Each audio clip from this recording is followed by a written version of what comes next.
কিছু অশিক্ষিত লোক বিএনপি করে, কিছু অর্ধশিক্ষিত লোক বিএনপি করে। ইংরেজি বুঝে না, বাংলাও বুঝে না।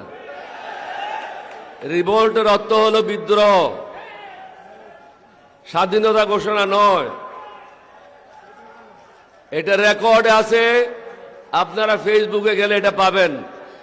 ACR অ্যানুয়াল কনফিডেন্সিয়াল রিপোর্ট, বার্ষিক গোপনীয় প্রতিবেদন।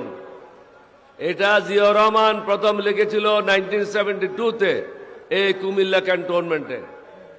তিনি লিখেছেন, ইংরেজিতে বলবো, this officer played the main part which enabled 8 East Bengal Regiment to revolt on the crucial night of 25 March.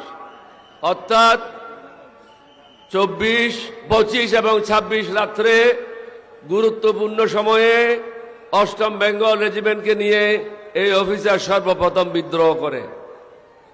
8ম বেঙ্গলের দ্বিতীয় সিনিয়র অফিসার তৎকালীন মেজর মীর শওকত আলী, পরবর্তী পর্যায়ে লেফটেন্যান্ট জেনারেল মীর শওকত আলী, তিনি লিখেছিলেন, this officer on his own initiative asked Ziaur Rahman two declare independence of Bangladesh. অর্থাৎ এই অফিসারেই তার নিজ উদ্যোগে জিয়াউর রহমানকে বলেছিলেন স্বাধীনতা ঘোষণার জন্য। তাহলে প্রথম বিদ্রোহ কে করল? ক্যাপ্টেন অলি আহমদ।